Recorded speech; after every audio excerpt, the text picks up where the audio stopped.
Even the bravest of heroes, all along the Sword Coast, occasionally need the warm fire, hearty meal, and a stout drink or two that you can only find in a tavern. Welcome to Baldur's Gate, where your choices are many and as diverse as this great port city's residents. Join me on a fantasy pub crawl today as we step into the world of brawls, secrets, wenches, and warm ale in one of the most complex and fascinating cities in all the Forgotten Realms. The taverns and lore of Baldur's Gate, right now on Riches and Liches. Welcome adventurers, travelers, scholars, and world builders. I'm Rich, and this is Riches and Liches, dedicated to dungeons, dragons, and tales of lore. Thank you for joining me as we crack open another volume on the great city of Baldur's Gate. We are taking a bit of a break from the fiends, liches, and dead gods, but worry not, we will dive back into that insidious evil in no time. But today, my intrepid explorer, I offer you a Baldur's Gate travel guide, as we look at the gate's most popular taverns, detailing their lore and clientele, as well as any secrets or mysteries they may hold. Before we get started though, if at the conclusion of this video you think I earned it, please like and subscribe and check out the links in the show notes if you'd like to support the channel or join our totally free Discord server where you can pitch show ideas, request homebrew assistance, and of course meet and mingle with some truly spectacular fellow lore sages. Thank you, and now with no further delay, the Taverns of Baldur's Gate. Whether used, some might say overused, as a starting place for an adventure, the first stop for weary adventurers seeking rest and a pint of ale, an opportunity to decompress into some less than serious games and roleplay activities, or a central plot device and meeting place for information, secretive dealings, and shadowy characters. Taverns often play a significant role in a Dungeons & Dragons adventure and are one of the best world-building devices to make your campaign burst with life. If you have ever played any RPG, you already know that taverns are basically the Facebook of the medieval fantasy world, a place to catch up, get into arguments you didn't want, and maybe, just maybe, find out that wizard in the corner is actually your second cousin. But the taverns in Baldur's Gate, they offer a whole different level of weird and wonderful. So to start our tour, my dear adventurer, let me ask you a question. What traits are favored in your tavern of choice? Ethereal ambiance or unbridled chaos? Somber reflection or perhaps lavish opulence? Whatever your taste, Baldur's Gate likely has a tavern right up your alley. That's because the myriad of taverns in Baldur's Gate offer a diverse mix of environments, characters, settings, and hooks to start off or complement any campaign. And if you like your adventure with an extra shot or two of surprise and creativity, well, I've got you covered, as I'll be adding a dozen or more homebrew elements to these fantastic taverns all along this guided tour. So whether you're a dungeon master seeking inspiration for your world building, an RPG player of the tabletop or video game variety, or simply a lore enthusiast hungry for the stories that shaped the Sword Coast, then this volume is micro-brewed especially for you. So grab your mug, goblet, or tankard, hey, no judgment here, and settle in for an episode that will regale you with the tavern tales of the greatest city on the Sword Coast. Baldur's Gate is just ahead, and our tour ship's about to make port.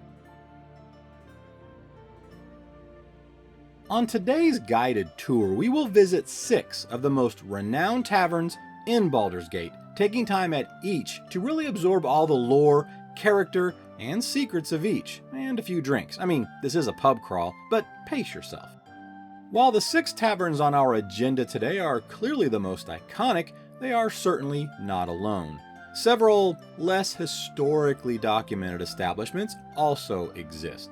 Some that you may or may not have heard of in your own travels through either of the excellent but now over 20-year-old Baldur's Gate 1 or 2 CRPGs, as well as the more recent enhanced versions. Canonically speaking, these mostly exist through those video games, and as such are relatively obscure locales of questionable veracity. But for the sake of thoroughness, I shall take a few moments as we prepare to dock to give you a brief retelling on their lore, taking measures to avoid any major spoilers, but I may reveal some unintended minor spoilers along the way, so please be warned.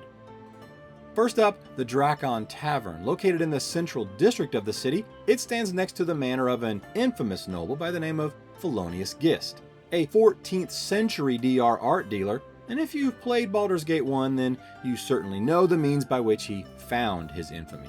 A small, single-story tavern where commoners can be found swilling warm, low-quality ale, this most obscure tavern is mostly known for a small amount of less than significant treasure that is rumored to exist somewhere inside the seedy tavern, but otherwise holds no significant canon that would warrant us stopping by. Another establishment limited to those traversing through the genre-defining earlier video games is the Kegs Tavern. This small establishment is located in the eastern district of the city, just north of the famous Sorcerous Sundries, and wholly overshadowed in terms of renown by the Elfsong Tavern, a tavern we will most definitely be visiting today.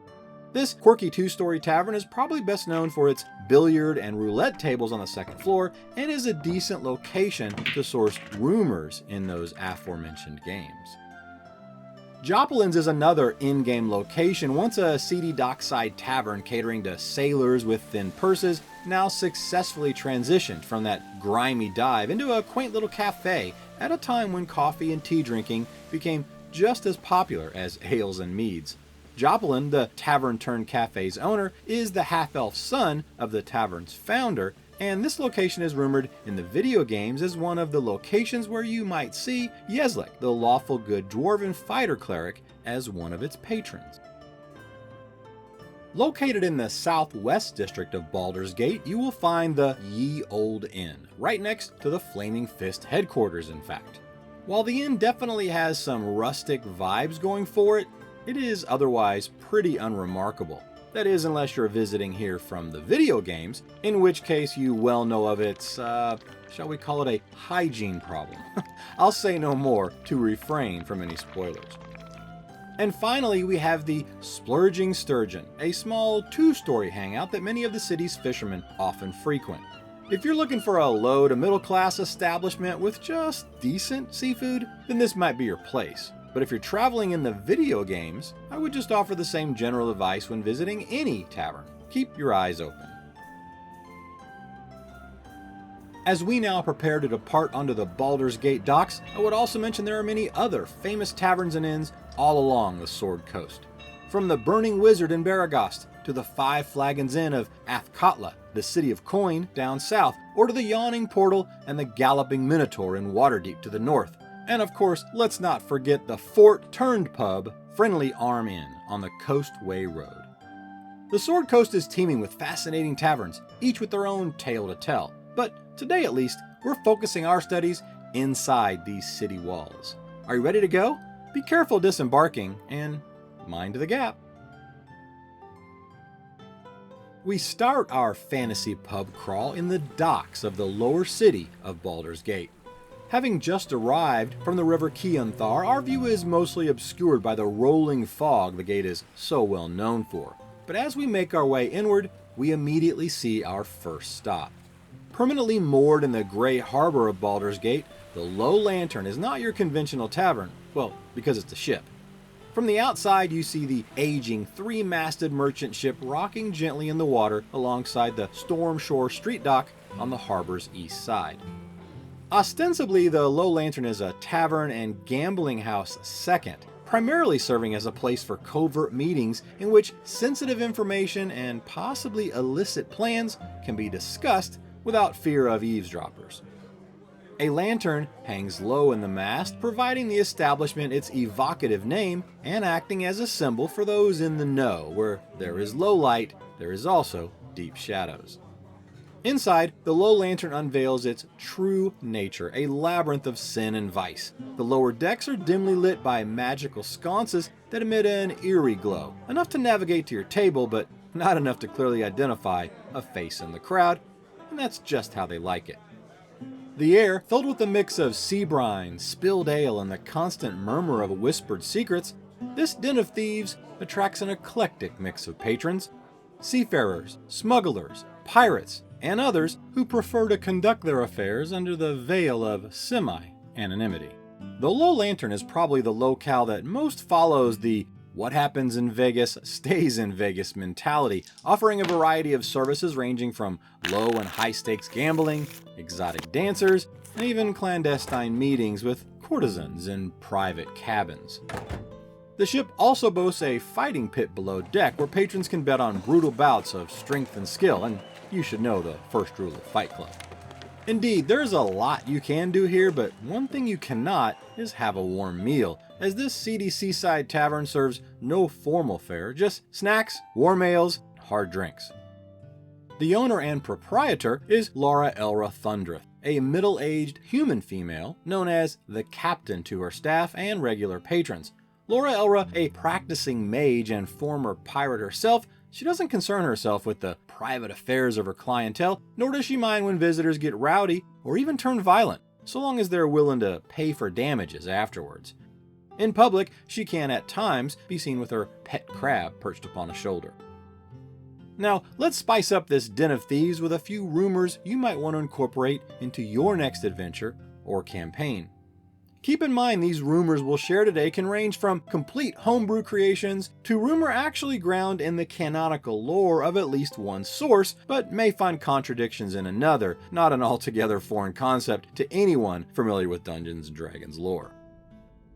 One popular rumor exists that the Low Lantern serves as a front for a secret thieves guild with connections to Nine Fingers Keen, boss lady of the criminal syndicate known in the city as simply the Guild. Another rumor suggests that while the main decks are dedicated to the business of pleasure and subterfuge, the ship's belly hides even darker secrets. It's whispered that a private section of the lower deck serves as a small black market, trading in goods ranging from illicit alchemical ingredients to stolen magical artifacts or worse. As we emerge from the Low Lantern, checking to ensure we still possess our coin purses, we make our way northeast to the Blade and Stars. An unremarkable yet comfortable inn located in the lower city, the interior carries an air of nostalgia with its dark wooden beams, low ceilings, and stone hearth that roars in the colder months. The tables and chairs are a potpourri of shapes and styles accumulated over the years that only adds to its eclectic charm. Oil lamps illuminate shadowed corners, and an old, battered iron chandelier hangs in the center of the main hall, its once beaming crystals now long dimmed. More of a traditional inn than a typical tavern, the Blade and Stars offers a well-rounded menu featuring traditional fare alongside exotic options such as wormfire chili made from genuine dragon peppers. The drink selection includes local ales, imported wines, and an exclusive mead known as Star Brew, rumored to give one temporary glimpses of the future. But it's not the interior or even the hearty fare that make this inn so interesting. For that, we have to look to its origin story. Named for its original sign, an enchanted wooden shield looted from a ruined village in Amn after a long ago trade war, the black circular shield displayed an image of a curved silver saber gripped by a pale, slender arm. An enchantment present on the shield caused glimmering star-like emotes to light and sparkle along the saber's blade. The former innkeeper of the Blade and Stars, a half-orc named Arion, used to insist that the illusory effect was the shield's only magic and that it did exactly what she intended it to do, draw in business. Still, it appears there's far more to the shield's story than at first glance, for recently both Arion and the shield have disappeared. Since then, Arion's worried human wife Lupine has been running the inn and loudly expressing her belief that the disappearance is the result of foul play. What kind of foul play? No one really knows. While Arion was quiet about her past, she had no enemies that Lupine knew about, and she furiously rejects the Flaming Fist's conclusion that her wife simply abandoned her. A local vagrant even claimed to have seen Arion climb up and remove the sign shield late on the very night she went missing, only to vanish into an alley with a cloaked figure. Since then, things have only gotten more strange. Recently, Lupine had received parcels containing pieces of the shattered shield, each bearing a tiny constellation upon it. Lupine is convinced it's a map, but to where and whether that destination is terrestrial or celestial, she doesn't know, but she is willing to pay to find out. So come for the Star Brew, or maybe a full-blown whodunit. Either way, the Blade and Stars welcomes all. While not a tavern per se, its rooms offer a clean comfort at a reasonable rate, and as you can see, intrigue is clearly on their menu. Rumor has it that if the Star Brew drink is not cosmic enough for you, you can also order an off-menu drink called Ethereal Ale. This rare drink is only served to patrons who know who and how to ask for it. Drinking the strange brew allegedly allows one spirit to momentarily step into the ethereal plane. With this experience, one is perhaps offered glimpses into other realms or even conversations with ethereal beings. But beware, word is that each sip draws the attention of otherworldly entities closer to your location, some of whom may not be, shall we say, benevolent. For those of you that avoided the Star Brew and Ethereal Ale and are therefore still with us on our fantasy pub crawl, we now continue our travels northeast of the city to one of the more fantastical of taverns in all the Forgotten Realms, the Elfsong Tavern. Situated in the lower city just a few blocks from the Blade and Stars, this mysterious tavern provides an inviting respite from the city's chaotic streets. The tavern is built in a rambling old structure that marries wood and stone in an artful disarray, while flickering lanterns hang from wrought iron hooks, casting a warm but shadowy glow over the premises. The tavern's most distinguishing architectural feature, however, is a grand yet somewhat weathered mural of an elven maiden on the western wall, her mouth open as if caught mid-song. Named for the haunting elven dirge often heard emanating from its very walls, the dramatic Elfsong melody isn't loud enough to disrupt conversation, but it is present and clear, both beautiful and lamenting. The ballad's lyrics make obvious that the ghostly elven maiden is mourning a lover who was lost at sea, but no one is sure how she came to haunt the tavern. Her sorrowful song has been known to move the most rugged of adventurers to tears, even when they can't understand the archaic dialect, and folk travel from all across Faerun just to hear the heartbreaking hymn. The Elfsong as a tavern has stood for many generations, its true origin as shrouded in mystery as the ghostly elven song itself. Some say the building was an elven sanctuary before the rise of the city, while others suggest it was constructed atop a sacred burial ground, thus explaining the source for such a haunting melody. But whatever its origins, the tavern has long been a focal point of local legends, folklore, and even quests launched directly into the treacherous undercellar, a labyrinth of networked chambers that lie beneath the city. Indeed, entering the Elfsong is like crossing the threshold into another world. The main hall is filled with a mix of adventurers, traders, and even scholars continually eager to decipher the history of the haunting song. It is not uncommon, expected in fact, for the crowd to go quiet when the somber lyrics fill the air, a mournful melody that evokes feelings of nostalgia, sorrow, and a strange kind of peace and inner reflection. The Elfsong offers a variety of traditional tavern fare, but it's most famous for its exotic spirits. Elaith's Whisper, named for a notorious elven rogue, is a favorite among regulars, a pale wine with a taste that transforms in your mouth, first sweet, then tart, then unexpectedly smoky. Alan Aleith, the tavern's handsome, graying proprietor, has run the establishment for decades. His half-elf mother's elven blood has kept him living longer and looking better than any full-blooded humans his age.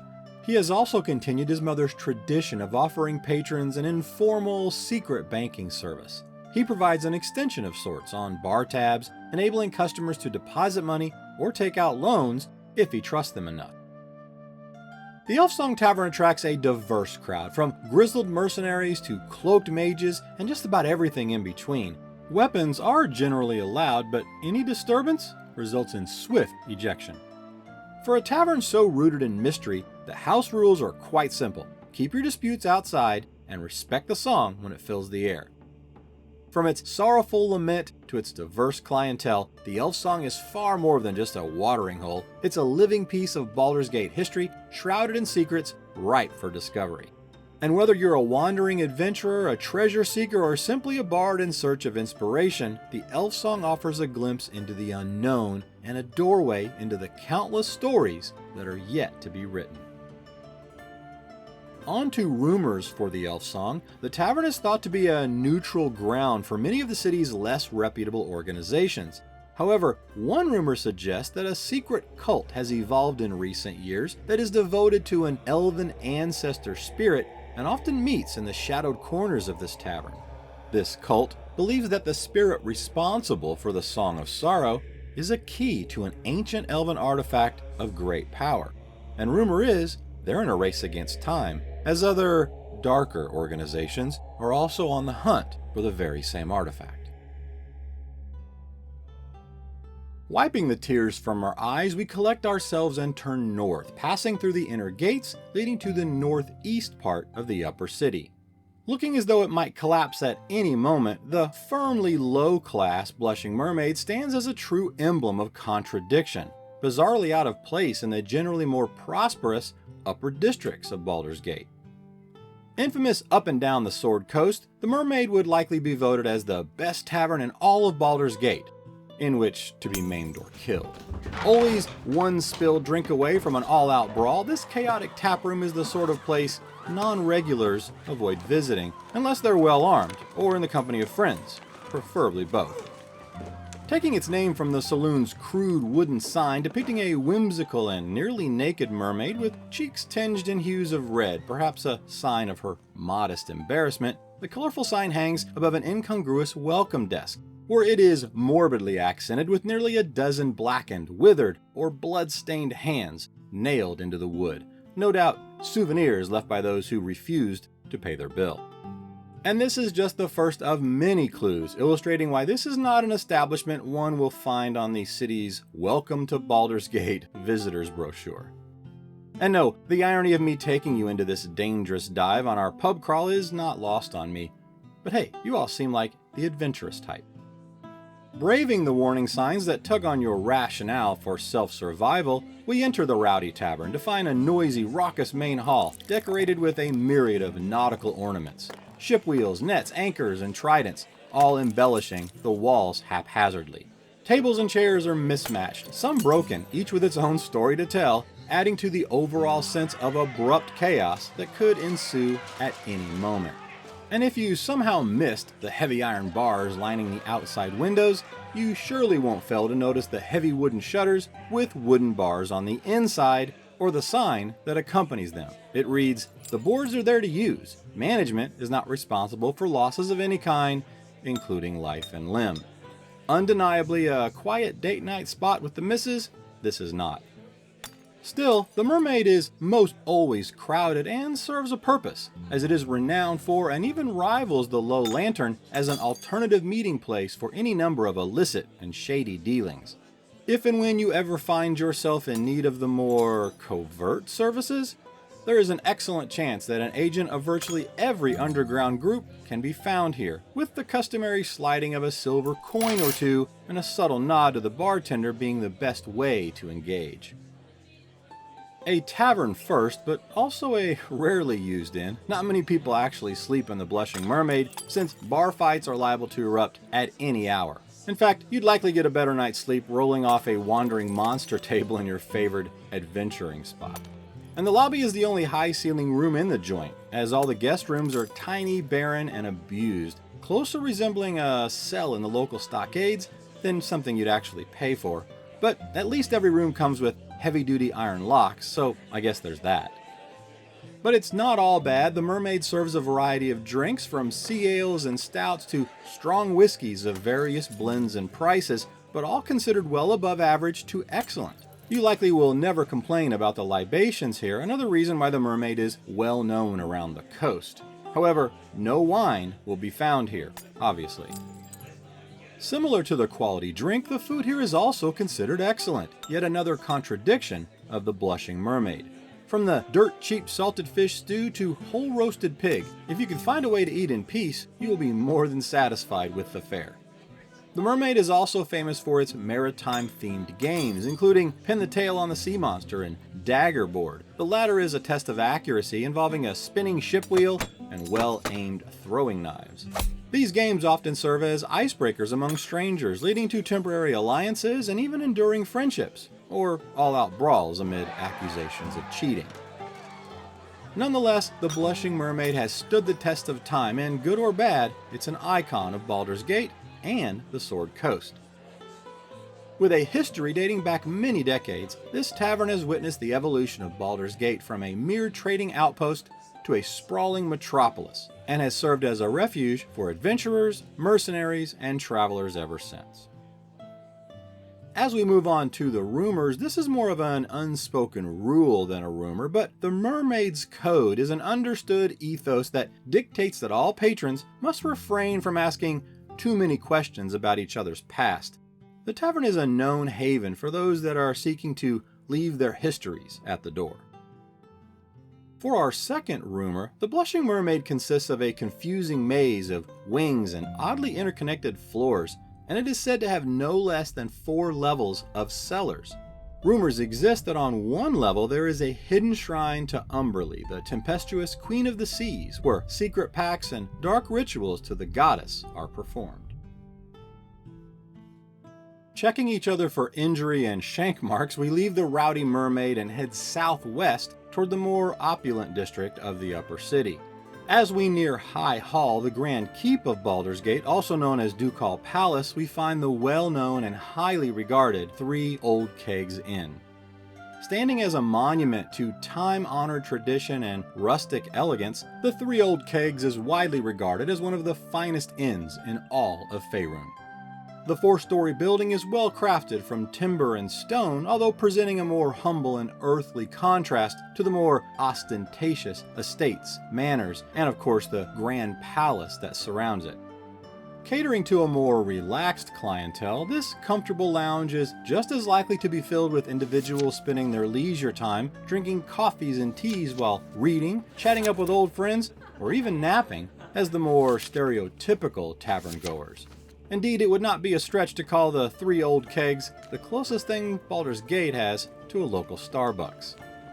The inn derives its name from 3 weathered kegs hanging from chains attached to a roof pole, effectively replacing the need for a conventional signboard. Built on an ancient trading route, this staple of the city has survived multiple sieges and occupations of Baldur's Gate, symbolic of its resilience and status within the Baldurian community. Well known throughout the Sword Coast, the Kegs, as the locals call it, has become a long-standing gathering place that welcomes intellectuals, diplomats, and weary travelers with a warm greeting and a restful and relaxed atmosphere of refined comfort. The ground floor consists of a foyer, large feasting room, and a comfortable central commons area, while the upper 3 floors consist entirely of guest bedrooms.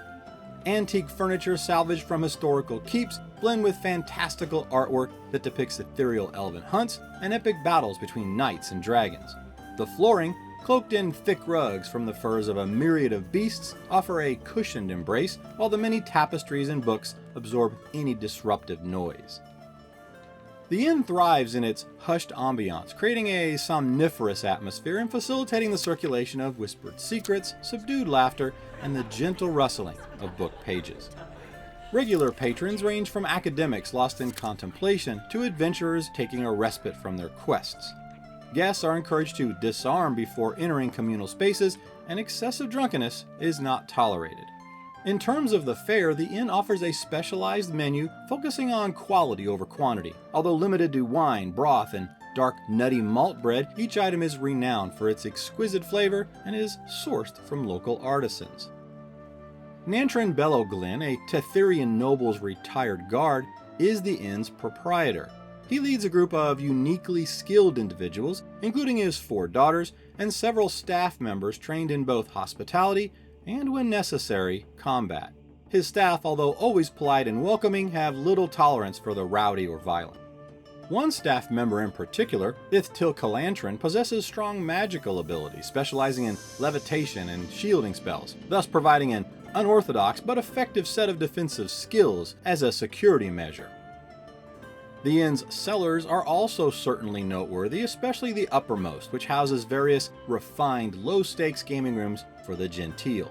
These rooms are directly connected to the ground floor via 3 staircases, a feature much appreciated by those eager to transition between intellectual debate and playful competition.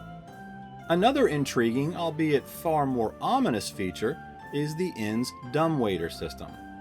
Known for its practical applications, the system has been implicated in an infamous murder. The story, whether legend or truth, has led to various rumors of hauntings within the inn.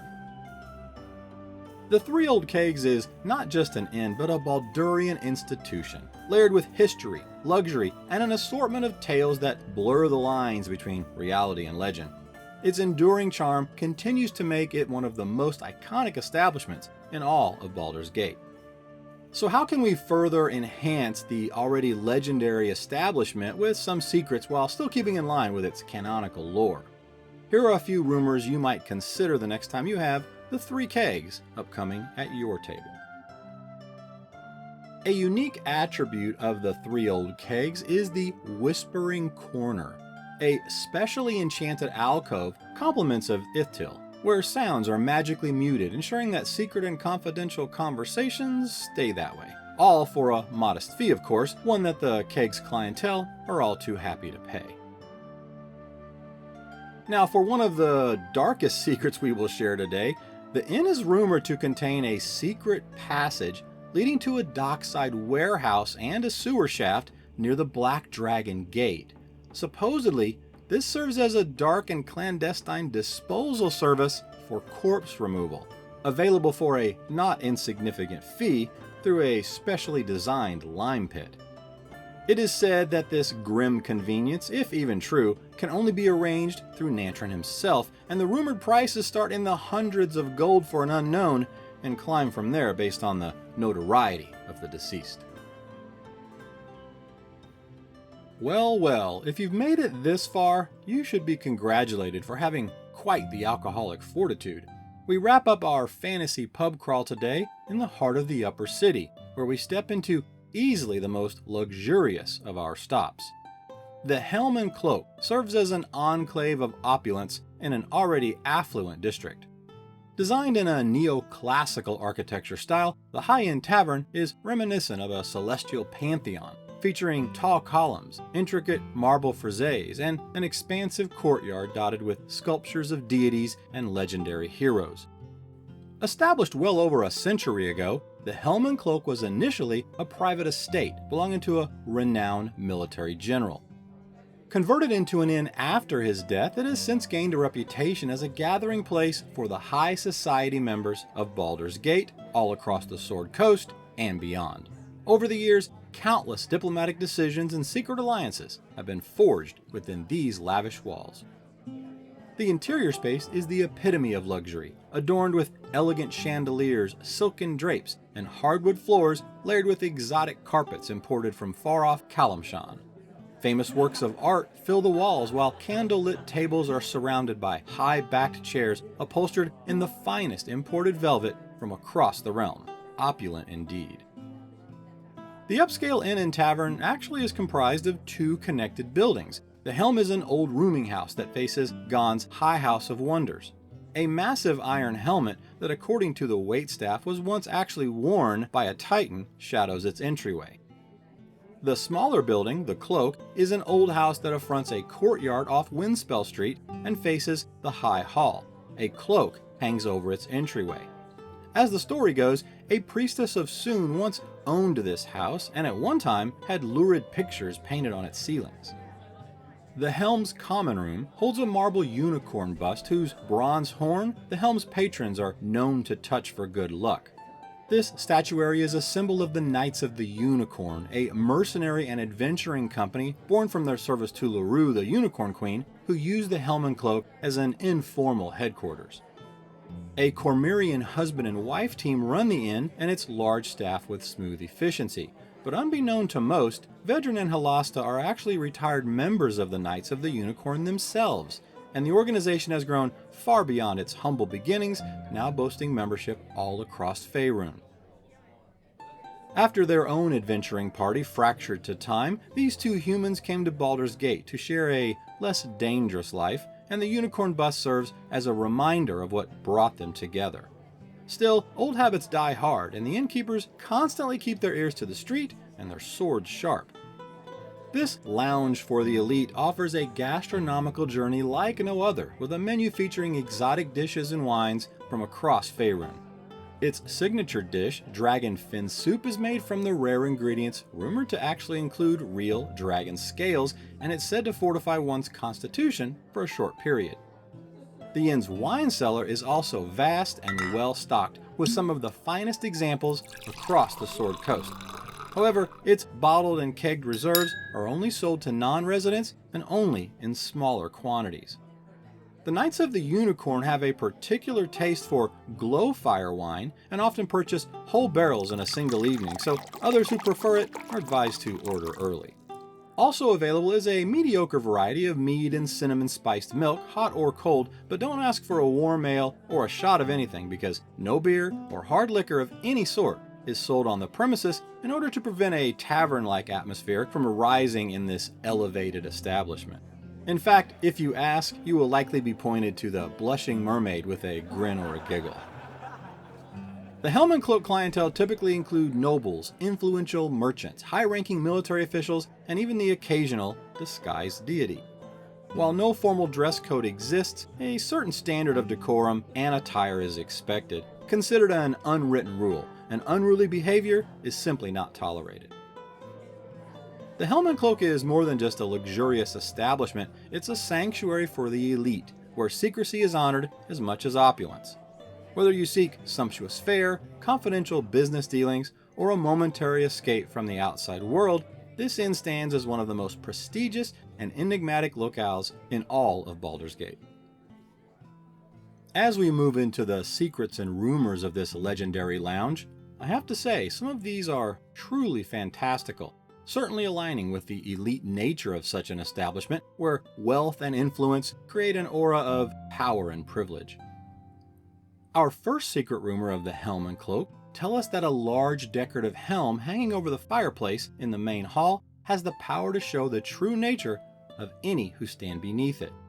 Supposedly crafted by a paladin of Helm, it is said to reveal deceptions and illusions for just a brief moment.